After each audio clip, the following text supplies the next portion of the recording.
Good afternoon, and thank you for joining us at the Provincial Emergency Coordination Centre for today's update on the Alberta wildfires. We'll begin with remarks from Colin Blair from the Alberta Emergency Management Agency, and then José Saint-Ange from Alberta Wildfire, and then we will take your questions. So I'll throw it over to you, Colin. Okay, thank you. Good afternoon, everyone. Alberta continues to be under a provincial state of emergency, and the Provincial Emergency Coordination Centre remains at level 4. In addition to the provincial emergency, there are 19 states of local emergency, as well as 5 band council resolutions and 14 evacuation orders. Approximately 19,342 Albertans remain evacuated at this time, and there are 9 reception centres that have registered evacuees. That is an increase in the number of evacuees due to 3 new evacuation orders in the past 24 hours: Rainbow Lake, Leduc County, and Sturgeon Lake First Nation. Those who have been evacuated should register at the nearest reception centre or online. So far, more than 15,000 people have registered. Registering will make it easier to get help and resources to evacuees, and it makes it easier for officials to reach residents with important information. The wildfire situation is extremely volatile.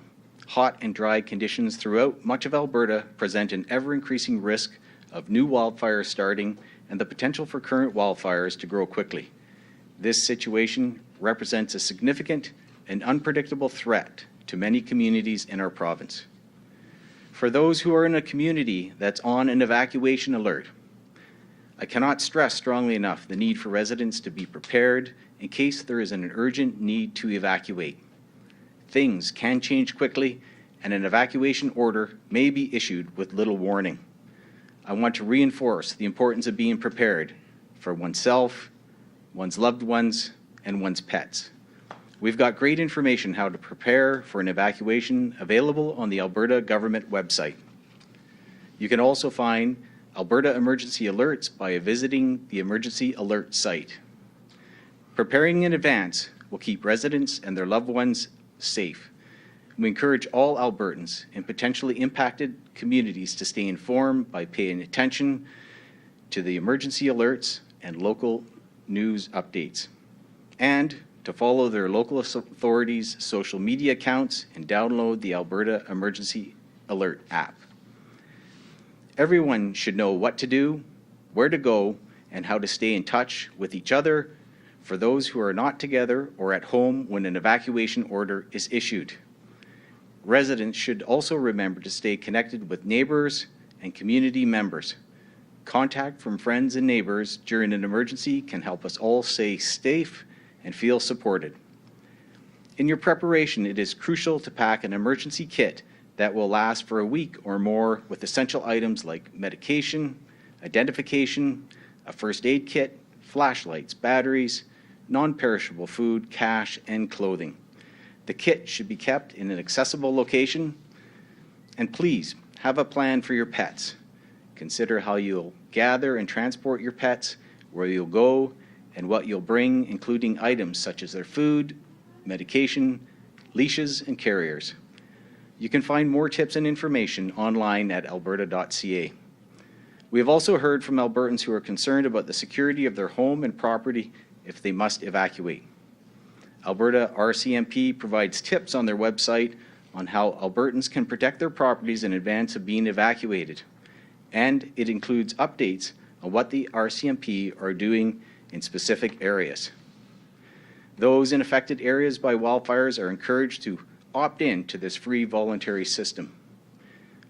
These are trying times, and the coming days may be quite difficult. We are all doing all we can to protect communities at risk, but Albertans need to remain vigilant and closely follow updates on their current wildfire situation. It is critical to observe all fire bans and to stay connected with your local communities. The safety of yourself, your family, and your fellow Albertans depends upon it. Please download the Alberta Emergency Alert application to your mobile device to receive emergency alerts and important information. These are just a few key updates, but more information on how to prepare and emergency alerts are available online at alberta.ca/emergency. We continue to work closely with local officials and responders in affected communities to get personnel, resources, and equipment where they are needed. Finally, I'd like to share the details on the Teletown Hall tonight. The call begins at 7:30 p.m. for wildfire evacuees to get the information they need.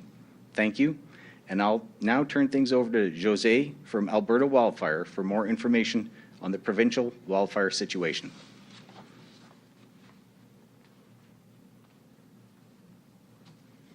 Thank you, Colin. There are 87 active wildfires in the forest protection area of Alberta, and 24 of them are out of control. So far this year, we've responded to 451 wildfires that have burnt more than 521,000 hectares.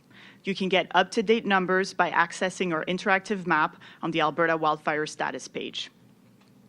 We are continuing to see hot and dry conditions today with little chance of rain throughout most of Alberta. Temperatures in the north of the province are expected to reach the upper 20s with low humidity. We're expecting winds between 10 and 20 kilometers per hour in most of the boreal forest area, with gusts around 40 kilometers per hour in the north. The fire danger is extreme again today. As expected, we saw an increase in fire activity yesterday due to these hot and dry conditions. The interior of wildfires can flare up as previously unburnt vegetation catches fire. These flare-ups produce smoke that can impact visibility. While some wildfires grew yesterday, overall, our firefighters were able to hold their ground. But they will be challenged again today. Our peak burning period, which is when the temperatures are at their highest and the fuels are at their driest, is still in front of us. We are using all of the resources at our disposal to fight these wildfires and keep people and communities safe. We currently have over 1,500 Alberta wildland firefighters, heavy equipment, and air tankers responding to wildfires in the province. Helicopter operators are also supporting their efforts by dropping water on hotspots with their buckets. An additional 200 wildland firefighters from the United States have arrived in Alberta and are being deployed. They've come from Oregon, Montana, Idaho, Washington, South Dakota, and Colorado. They're joining wildland firefighters from agencies across North America that are already hard at work. We continue to receive assistance from the military as well.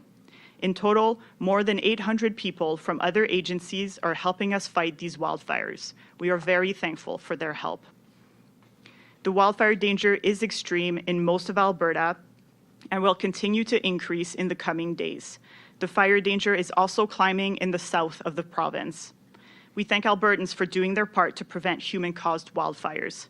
Given the conditions, we urge everyone to continue respecting the fire ban and off-highway vehicle restriction that's in place for the forest protection area of Alberta. We want to focus our firefighting efforts on existing wildfires instead of responding to new ones.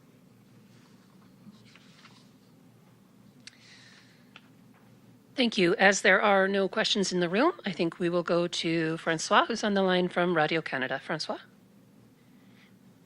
Oh, hi, everyone.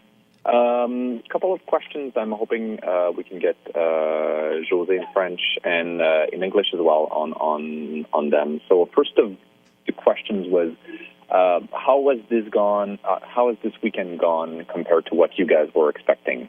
Are we on track to what you were planning, or is this better or worse? So I'll answer in English first and then say it again in French.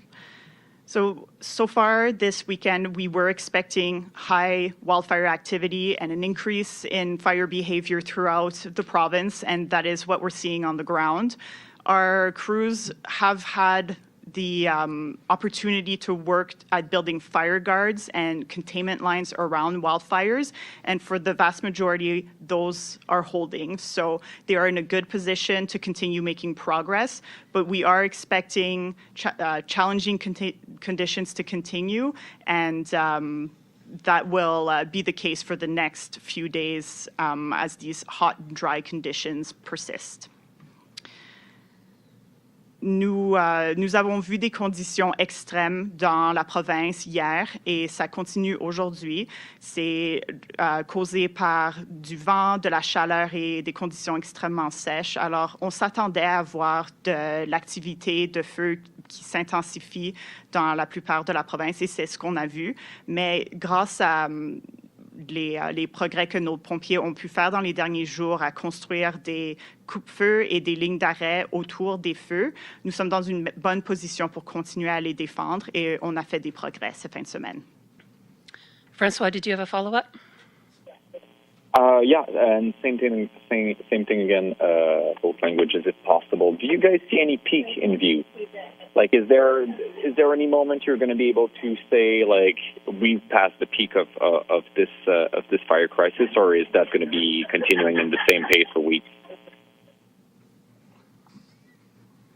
It's too soon to say when we're going to see the peak of this wildfire season. From what we can tell from the conditions that are awaiting us with hot and dry weather persisting, we are going to continue to be challenged. So we haven't seen a peak yet.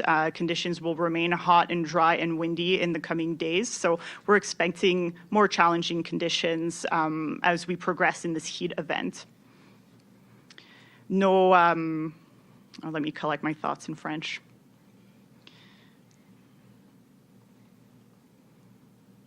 So, je dirais qu'il est trop tôt pour pouvoir dire si on a vu la crête de cette situation de feu avec les conditions chaudes et sèches qu'on voit présentement et qui vont continuer pendant plusieurs jours. On s'attend à ce que la situation continue de rester difficile et va continuer à causer beaucoup de travail pour nos pompiers. Alors, il est trop tôt pour parler d'avoir atteint un plateau dans la saison de feu.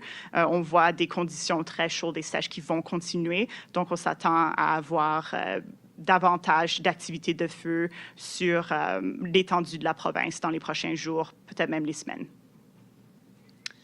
Thank you, José. Next in the queue, we have Anna from Reuters. Anna? Hi, thank you so much. I was wondering, we know about the incident in Grand Prairie. Apart from that, have there been any incidents of residents trying to fight fires on their own and either getting in the way of firefighting crews or just putting themselves in danger? And if so, what have those incidents been?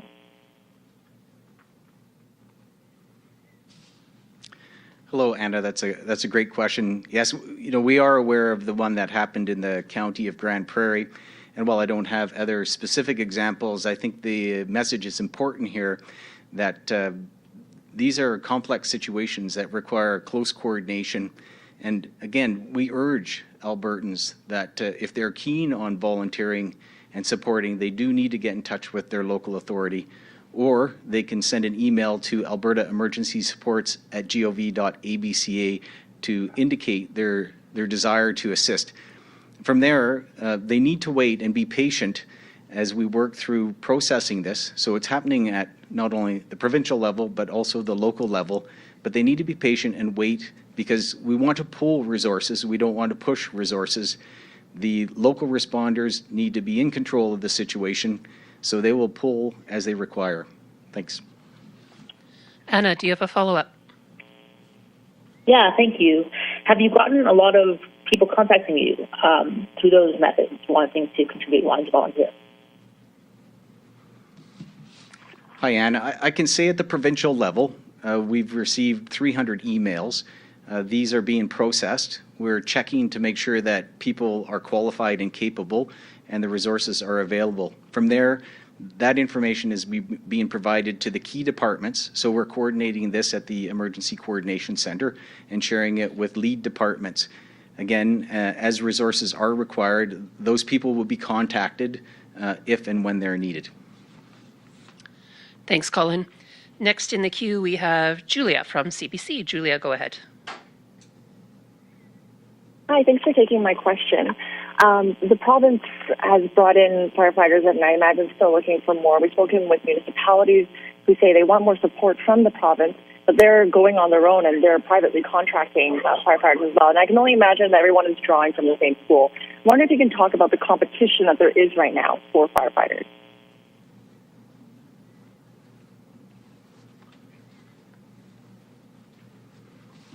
Hi, Julia. Thank you very much for that question. Again, this is why we have the Emergency Coordination Center at Level 4. We do have representatives from the key departments, including forestry, as well as the Canadian Armed Forces. And that is where some of this coordination occurs. We have field officers that connect in with each of the municipalities, First Nations, and Métis settlements that are impacted. So this is happening on a daily basis. I can expect that there are opportunities for people to be able to connect at various levels, but part of this is maintaining situational awareness about where the resources are and who is using them. And then as this situation progresses, is having better coordination and sharing of those resources. Thanks, Colin. Julia, go ahead if you have a follow-up. Yes, I do. I'm just wondering, if we're not even close to the peak yet, how do you keep morale up with these fire crews if they could potentially be putting these fires out for months and months to come?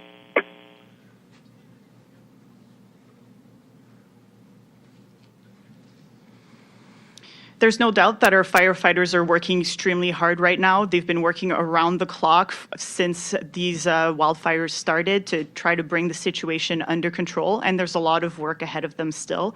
We're extremely thankful for their efforts. As far as keeping morale up, I think everyone that is out there realizes how important their role is, and we're extremely thankful for what they're doing. And although there is a lot of work ahead, we feel that we'll be able to weather it and continue working as hard as we have until all wildfires are extinguished. Thank you, Jose. Next caller is Rob from Canadian Press. Rob, go ahead. Hi. Jose mentioned rising risk of fires in the south now.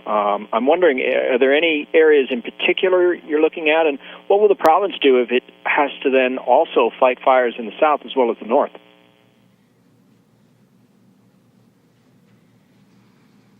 So the heat event that we're seeing in the province is starting to impact the south as well. So that means that conditions are drying out and wildfire danger is rising.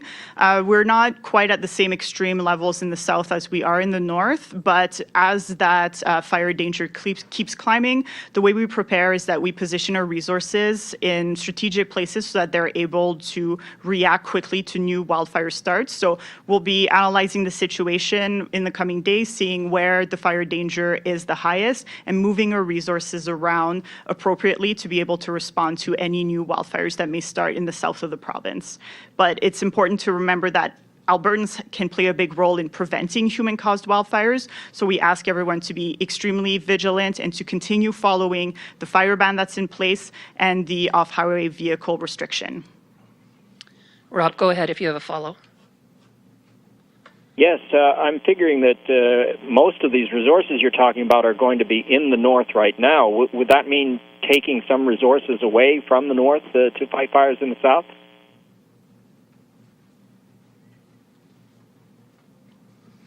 We are always moving our resources around and adjusting to emerging wildfires and fire danger changing. So even though most of our resources obviously right now are concentrated in the boreal forest, we still have crews that are in position in our Rocky Mountain and Calgary forest areas. So they will be available to respond to new wildfire starts. And then if we see wildfires growing rapidly in that part of the province, we will have to reposition some of our resources. That does mean that people that are working in different places will have to be moved around, but we continue to have resources coming from other jurisdictions as well, and they'll be able to help with that work. Thanks, Jose. We'll go to Amanda from CTV.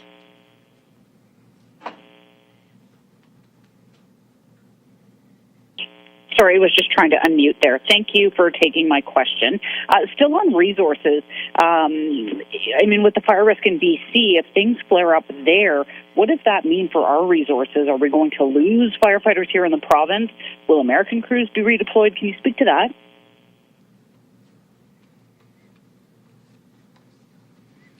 So it is usual and expected for wildfire seasons to increase in other jurisdictions as the summer goes on. So it is something that we're expecting and prepared for.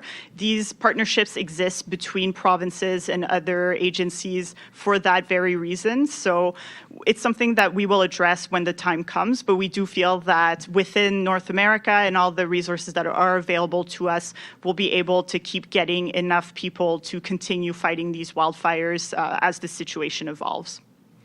Amanda, go ahead if you have a follow. I'm good, thank you. Thank you. That concludes our questions today. So thank you to our experts who joined us and all of the media. Appreciate it.